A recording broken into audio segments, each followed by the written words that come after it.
It was sung in a little church in France that evening of Christmas Eve Mass, and people were so impressed it became a tradition in that church, and within 5 years had spread clear across France.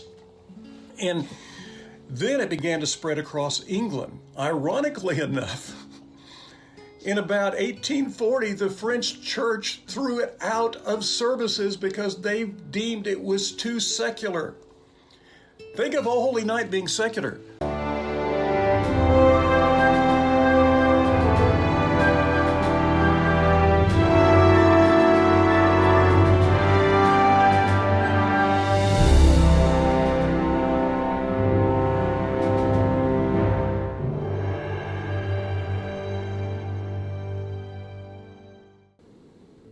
One of the best Christmas songs is O Holy Night. You can trace it back almost 200 years to France when a local priest asked a parishioner who was the commissioner of wines to write a poem for the Christmas Eve service. He was riding in a carriage on the way to Paris. He wrote the poem, was so impressed with it that he took it to a friend of his who wrote operas. And he asked him, "Can you write music to this poem?"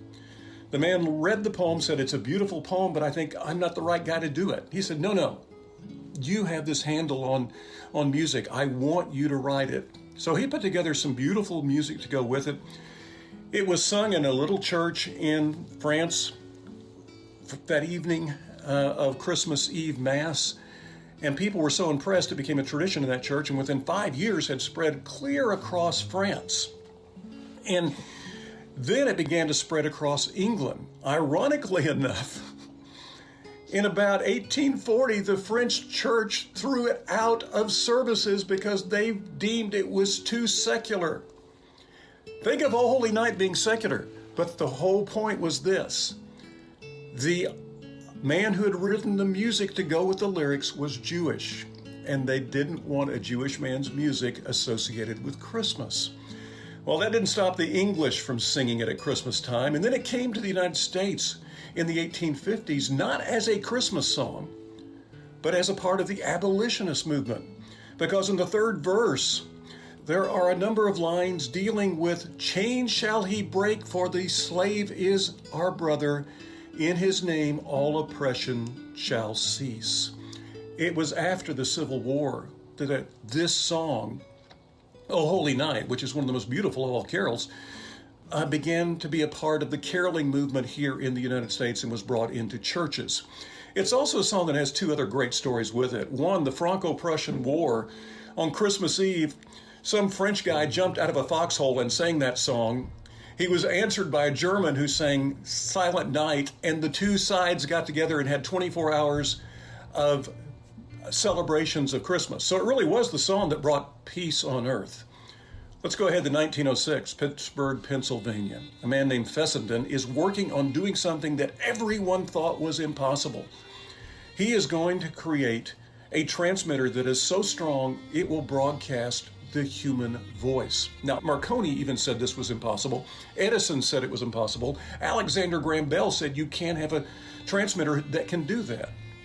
Yet on Christmas Eve, 1906, Fessenden tried his new invention out. And people who were in telegraph offices and ships at sea and newsrooms and weather bureaus suddenly heard his voice reading the second chapter of Luke rather than ... Now imagine what you must have felt like to hear a human voice coming over these little speakers when you had been told it was impossible. Then Fessenden picked up a violin, and the very first song ever played on radio was O Holy Night. I get asked about the 12 Days of Christmas a great deal, and there's some controversy with this song. There are some people that believe that the meaning of the 12 Days of Christmas was added after the song was written. It was not written as anything but a kind of a silly little Christmas song. And I don't know if it was written as a code song or if it became a code song. I can't find that information out anywhere. But I can tell you this, that the Catholic Church did use it. I've talked to Catholic historians, I've talked in both the United States and Great Britain, as a code song when Catholicism was outlawed by the Church of England.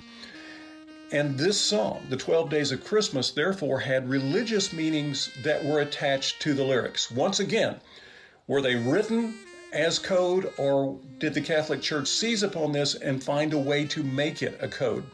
I think it was written as code, but I don't know that, the argument's going to go back and forth on that for eternity. None of us will ever know which is right and which is wrong. But I can tell you what the code words in this were and what they meant. A partridge in a pear tree. The partridge is the only bird that will lay down its life for its nest. That partridge in a pear tree, therefore, is about Jesus Christ. The second day of Christmas was two turtle doves.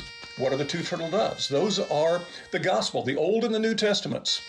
Three French hens. Well, that is a very interesting thing because those birds represent faith, hope, and love. It goes back to 1 Corinthians 13. Fourth day of Christmas, four birds calling. Well, what are the four birds calling? They're the four Gospels: Matthew, Mark, Luke, and John. Fifth day of Christmas, five golden rings. That's the Torah, the five books of the Old Testament. 6 days of Christmas is my true love gave to me 6 geese a-laying. What could that be? Well, those lyrics can be translated back to the first story found in the Bible. Each egg represents a day when the world was created. The seventh day, of course, when it was hatched. Seventh day of Christmas, my true love gave to me 7 swans a-swimming. What are those 7 swans a-swimming? Well, that's the gifts of the Spirit. Prophecy, ministry, teaching, exhortation, giving, leading, and compassion. 8 maids a-milking. There was nothing lower in England than being a milkmaid. And this is the story of Christ coming not just for the king, but also for the least of these. And the milkmaid in England, they were definitely the least of these.